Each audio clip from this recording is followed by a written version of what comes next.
소중한 나. 무한 행복.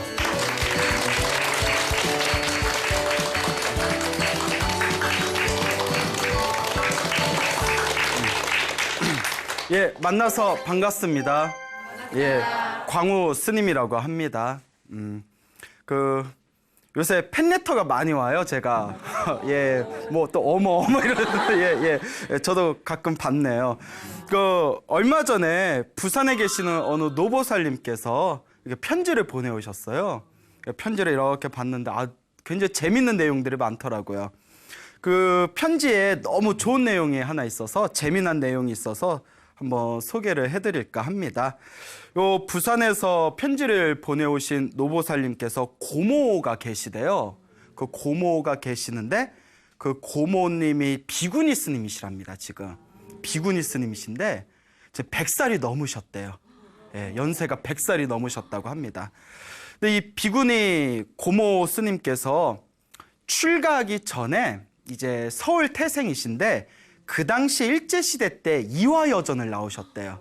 예, 지금의 이화여대의 모체가 되겠죠. 그래서 이화여대 유명하지 않습니까? 뭐 오죽하면 나 이대 나온 여자야? 뭐 이런 유행어가 있을 정도로. 자, 그래서 그 당시 일제시대 때 이화여전 나올 정도면 상당한 신여성이었다고 합니다. 집안도 아주 빵빵하고 아주 신지식인 여성이었는데 그 이화여전을 나온 대로 그 경주에 있는 큰 부잣집에 이제 시집을 가셨다고 합니다. 예, 경주에서 이름만 대면 아는 굉장히 유명한 큰 부잣집에 시집을 가셨는데 그 당시 일제시대니까 그때 이제 일본 사람들이 공출이라고 해가지고 그 집안에 있는 뭐 노쇠라든가 뭐 쇠철이라든가 뭐 곡식 같은 걸 싹 이렇게 전쟁 때 쓴다고 다 앗아갔지 않습니까? 그러니까 이 경주의 이 부잣댁에서도 그 공출을 피할 길이 없었나 봅니다. 그래서 이대로 가다가 큰일 나겠다 싶어가지고 그 벼나락 있지 않습니까? 벼나락을 안방에 벽장에다가 가득 숨겨놨대요. 공출을 와가지고 이제 집안을 샅샅이 뒤지는 거예요. 그러니까 뭐 안방에 이제 벽장에다 넣었으니까 뭐 보나마나 뻔하게 이제 걸리지 않겠습니까? 이제 그런 상황에서 이제 요 고모님께서 굉장히 이제 불심이 깊으셨나 봅니다. 그 대청마루에 딱 앉아가지고 사람들이 이렇게 조사하고 있을 때 집안 곳곳을 뒤지고 있을 때 간절하게 관세음보살을 불렀답니다. 예, 관세음보살 계속 관세음보살님을 불렀는데 그 샅샅이 집안을 뒤지던 분들이 안방문을 쓱 열어보더니 벽장문은 신경도 쓰지 않고 아이고 이 집에 아무것도 없네 하면서 그냥 돌아가더랍니다. 그 다른 곳은 다 뒤져보고 정작 안방에 있는 그 벽장은 보였는지 보이지 않았는지 아예 신경조차 쓰지 않고 그냥 가는 바람에 그 벽장에 숨겨둔 그 벼 나락들을 잘 이렇게 간수를 할 수 있었다. 너무나 신비한 경험이었다. 이런 또 편지의 내용이 있었습니다. 요 고모님께서 이제 비록 시집을 간 몸이었지만 굉장히 불심이 깊고 불연이 있었는지 결국은 출가를 하셨답니다. 머리를 깎고 그 출가를 하셨는데 그 당시에 이화여전까지 나온 신여성이 학식이 깊은 신여성이 이제 시집까지 간 몸으로 출가를 한 일이 굉장히 드물었다고 합니다. 어쨌거나 이렇게 출가를 했는데 출가를 한 뒤에 그 당시 절에 굉장히 큰 흉년이 들었답니다. 절에서 이제 나물죽을 끓여 먹었는데 그 새로 출가하신 고모님한테는 냄비에다가 하얀 쌀밥을 져서 주더래요. 그래서 깜짝 놀라서 아이고 다른 스님들은 다들 나물죽 드시고 계시는데 저만 어떻게 이 쌀밥을 먹겠습니까? 저도 똑같이 먹겠습니다 했더니 그 비구니 스님들이 하시는 말씀이 바깥에서 좋은 집안에서 부잣집에서 좋은 음식만 먹다가 갑자기 절에서 험한 음식을 먹으면 탈날 수가 있다. 그러니까 넌 쌀밥 먹으라 하면서 쌀밥을 지어주더래요. 우리 같으면 네가 바깥에서 뭐 어떻게 뭘 먹었거나 말았거나 절에 왔으면 똑같이 먹어야지 이럴 법도 한데 밖에서 귀하게 지내다가 온 사람이 갑자기 험한 음식 먹으면 안 되니까 요거 쌀밥 먹으라 하면서 강제적으로 쌀밥을 지어줬대요. 그래서 이제 그 흰쌀밥을 반강제적으로 주다 보니까 뭐 어쩔 수 없이 먹기는 했는데 마음이 항상 이렇게 불편하셨나 봅니다. 그러다가 불편한 마음으로 이제 혼자서 쌀밥을 먹은 그 스트레스 때문인지는 몰라도 심한 급체에 걸려버리셨대요. 급체에 걸려서 그냥 막 뼛속까지 아파가지고 막 복통을 일으키면서 아이고 나 죽네 하면서 자리에 쓰러져 버리셨답니다. 근데 여러분 뭐 그 당시에 병원이 가까운 데 있는 것도 아니고 또 약을 쉽게 구할 수도 없지 않습니까? 병원도 없고 약도 없으니까 이분이 자리에서 떼굴떼굴 구르면서 너무나 이제 배가 아파가지고 관세음보살 간절하게 부르셨답니다. 관세음보살 계속 관세음보살을 부르시다가 이분이 살짝 잠에 들었대요. 그렇게 잠에 들었는데 비몽사몽에 그 꿈을 꿨는데 비몽사몽에 허연 이렇게 수염이 긴 할아버지가 쓱 나타나시더니 어디 보자 이러면서 자기 등줄기를 3번 탁 하고 때리더랍니다. 3번에 탁 하고 때리니까 순간 가슴에 답답한 뭐 시커먼 게 입속으로 이렇게 툭 하고 떨어져 나가더래요. 그 꿈을 꾸고 나서 눈을 딱 떴는데 배가 시원하고 그 급체 걸렸던 게 뻥 뚫려 있더랍니다. 그 속이 시원한 그런 경험을 하면서 이분께서 이런 관세음보살 당신이 가피를 얻은 이야기를 이렇게 이야기를 주변에 하시면서 염불을 많이 해라, 기도를 많이 해라, 반드시 부처님의 가피가 있다 이렇게 항상 염불을 권유하셨다고 합니다. 저도 이렇게 그 편지글을 보면서 이렇게 막 신심이 나더라고요. 이렇게 마음속에서 믿음이 솟구치는 그런 굉장히 고마운 편지를 받았습니다. 참 신기하지 않습니까? 네. 그러고 보니까 또 기억나는 게 있는데요. 편지를 보고 나서 갑자기 떠오른 이야기인데 몇 년 전에 제가 누군가께 들은 이야기입니다. 그 어느 젊은 불자분이 계셨는데 젊은 여성 불자분이 계시는데 이분이 이렇게 방송 쪽 업무를 하시는 분이었나 봅니다. 그래서 불교하고 관련된 다큐멘터리를 찍기 위해서 저 험한 오지에 나간 적이 있었답니다. 해외 오지에 나가서 현장 이렇게 촬영을 한 적이 있었는데 그때 장염에 걸리셨다는 것 같아요. 그 허벌판에 갑자기 장염에 걸려가지고 막 심한 복통이 밀려왔는데 뭐 병원도 멀리 떨어져 있고 오지니까요. 그 약도 상비약도 준비가 되어 있지 않는 상태에서 배가 너무 아파가지고 도저히 방법이 없으니까 사람이 그래요. 그 몸 아플 때 가장 서럽거든요. 예, 또 맞아요 이러시네요. 예, 몸 아플 때 서러워요.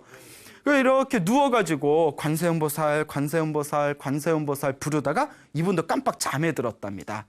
그리고 그 다음날 눈을 떴는데 그 심한 장염이 그냥 순식간에 거짓말같이 사라진 경험을 하였다라는 이야기를 제가 누군가에게 직접 들은 그런 기억이 납니다.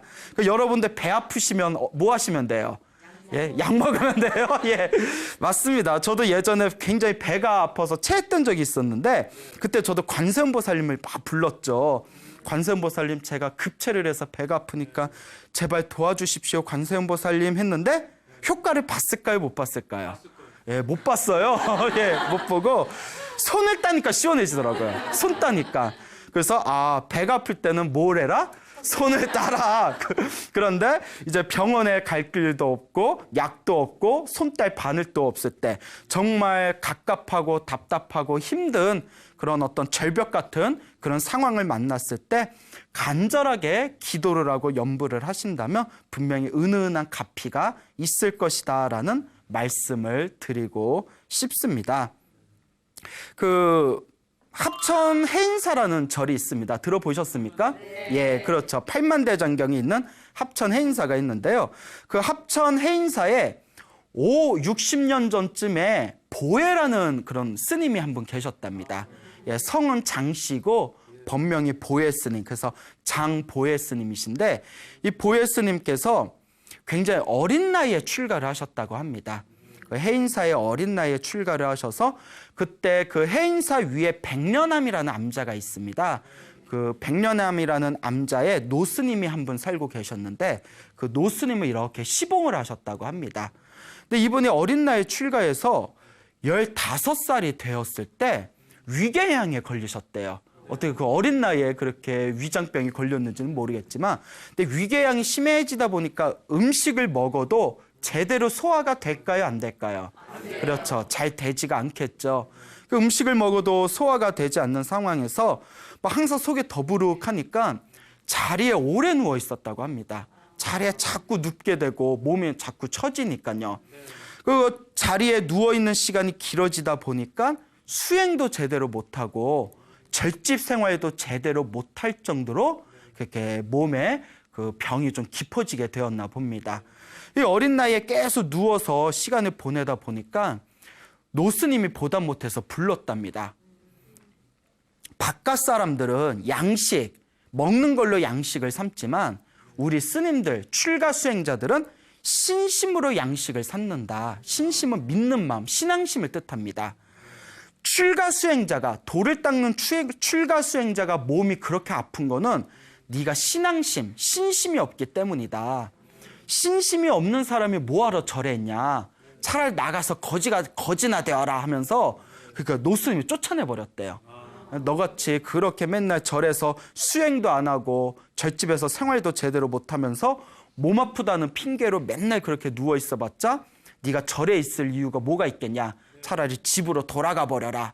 이러면서 이제 쫓아내버렸는데 지금이야 너 절에 나가 이러면 예 하고 뭐 택시 타고 집에 가면 되는데 옛날에는 안 그랬대요. 옛날 교통편도 불편하지만 옛날에는 절에서 쫓겨나면 죽는 걸로 알았대요. 옛날 그 어른 스님들께서는. 그러니까 이제 그 한창 15살이면 어리고 순수할 때지 않습니까?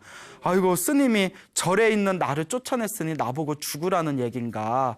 차마 집에는 못 가고 그 백년한 밑으로 좀 내려오면 가운데가 푹 꺼진 동구나무가 하나 있었대요.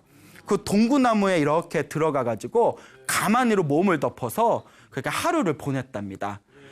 이제 절에서 쫓겨나고 갈 데가 없으니까요.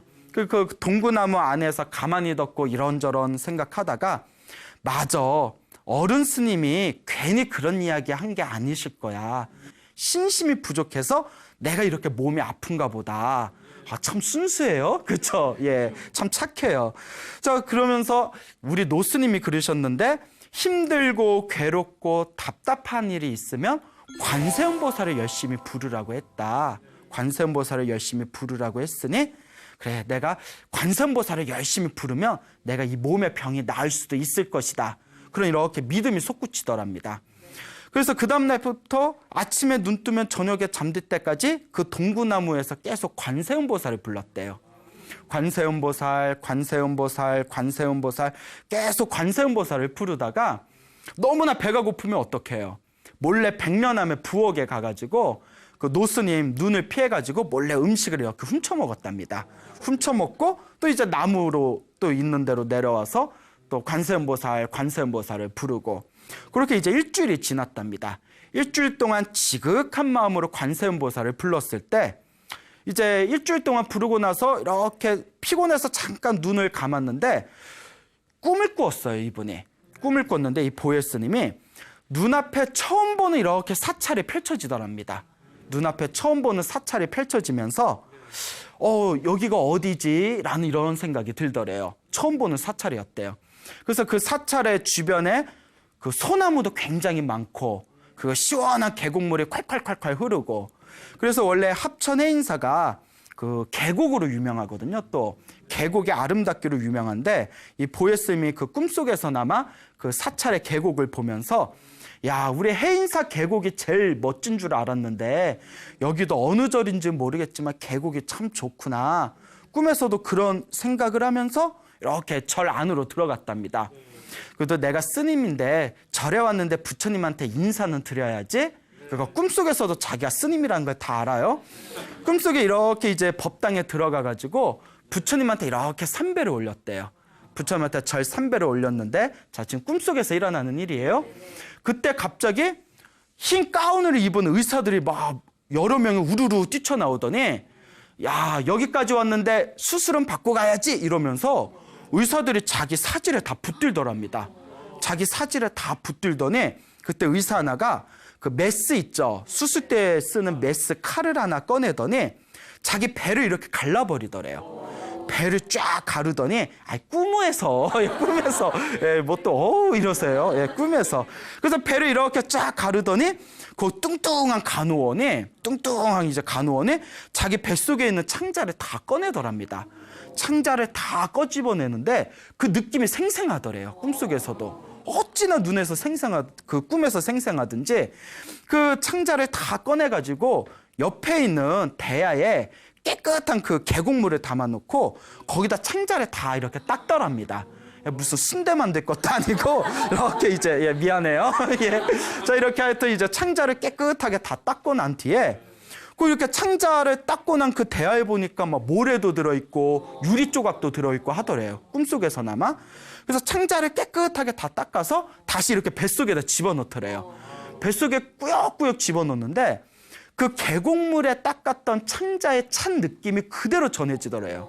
그래서 꿈속에서도 아 차가워 하면서 이렇게 창자를 이렇게 다 집어넣고 난 뒤에 그 의사가 꼼꼼하게 배를 이렇게 이제 바느질을 해줬답니다. 그리고 자 이제 다 됐다 엄살 부리지 말고 일어나라 이러면서 자기 눈에서 번쩍하면서 잠에서 깼답니다.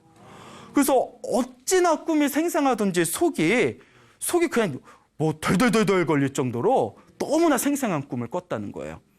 그래서 아 희한하다 별의별 꿈을 다 꿨네 하고 이렇게 배를 만져봤는데 예전에 이렇게 배를 누르면 위장하고 장 있는 데가 그냥 막 찌릿찌릿 아팠는데 아무리 배를 눌러도 배가 아프질 않더래요. 그 속이 시원하더랍니다. 무슨 가스활명수 먹은 것 마냥 속이 뻥 뚫린 것처럼 시원해서 야 내가 관세음보살님 기도를 열심히 해서 이게 꿈속에서 부처님이 나 치료해 주셨나 보다. 내가 이제 신심이 생겼나 보다. 진짜 신앙심이 생겼나 보다. 이런 자신감을 안고 이제 당당하게 백련암으로 다시 올라갔답니다. 그래서 백련암의 노스님께 딱 이렇게 절을 올리고 무릎을 꿇고 앉아서 그 사이에 이제 자기가 일주일 동안 기도하고 꿈을 꿨던 그 이야기를 상세히 말씀을 드리니까 노스님께서 흡족해 하시면서 그래 네가 이제 신심이 생긴 것 같구나.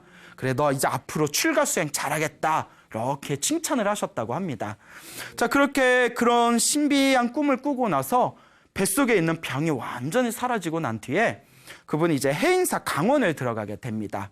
해인사의 이제 강원이라는 게 이제 스님들이 4년 동안 부처님의 경전을 공부하는 곳을 이제 강원이라고 부릅니다.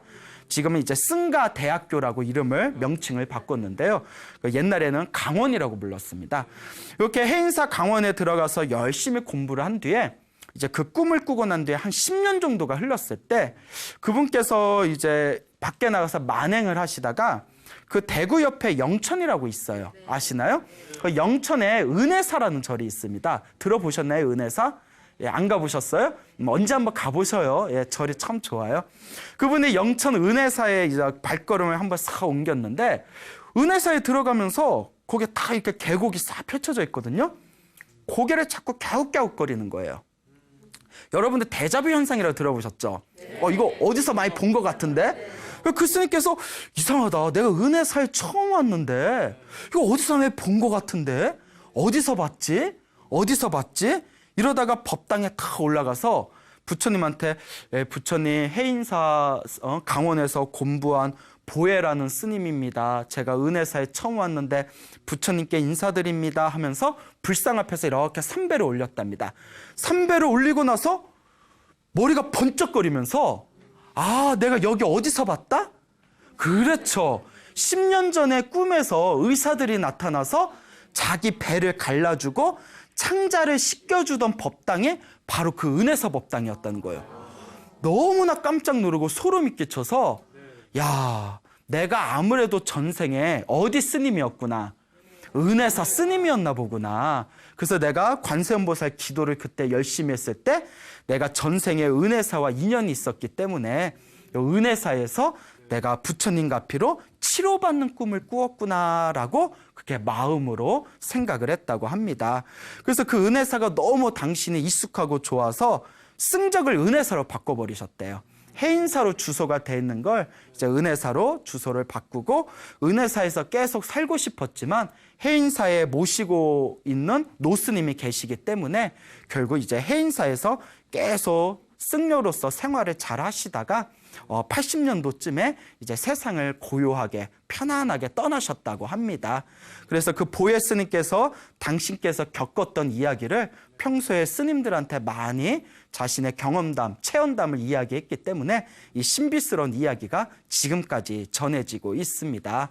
이런 것들을 보면 정말 우리가 마음을 하나로 모아서 염불하고 기도한다는 것은 결코 허공으로 사라지는 헛된 것이 아니다. 이렇게 마음으로 한번 정리할 필요가 있습니다. 여러분들도 살아가시다가 물론 항상 좋은 일만 생기면 좋겠죠. 항상 행복한 일만 생기면 좋겠죠. 하지만 인생사가 그렇습니까? 아니죠. 살다 보면 안 좋은 일도 겪고 잘한다고 했는데도 일이 뒤틀리는 경우가 있고 또 나는 잘한다고 했는데 사람들한테 오해받을 때도 있고 막 시기나 질투받을 때도 있고 그렇게 이제 살다 보면 안 좋은 일 겪을 때도 있거든요. 또 사람이 살면서 가장 서러운 게 뭐라고 했죠? 몸이 아플 때지 않습니까? 병원 가서 약 후딱 지어 먹고 싹 나으면 괜찮지만 또 굉장히 몸에 안 좋은 그런 질병으로 인해서 또 오랫동안 고통받을 수도 있습니다. 그래서 우리 부처님 가르침에 의하면 사람이 큰 병에 걸리는 이유가 크게 두 가지가 있다고 합니다. 그 큰 병에 걸리는 이유가 두 가지가 있는데요.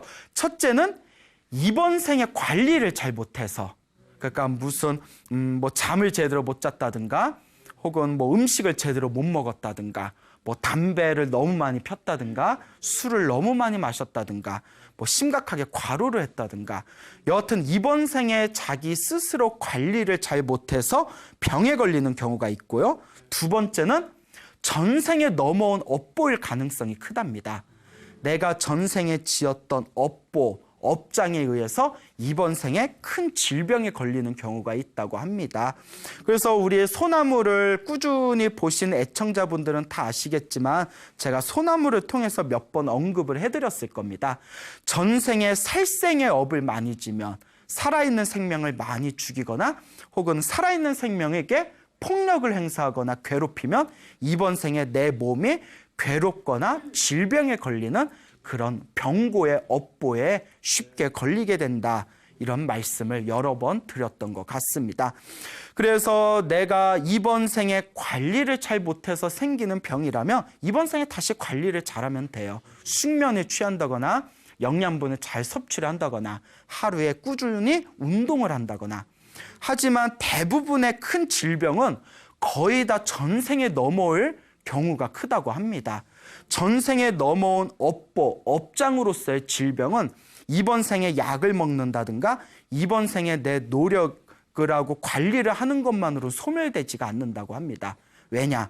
전생에 내가 지은 빚을 언제 갚는 거기 때문에 이번 생에 그 업보를 받고 있는 것이기 때문에 전생에 넘어온 질병이나 업보로서의 그 병고는 이번 생에 내가 간절한 기도를 통해서 소멸해야 된다고 합니다.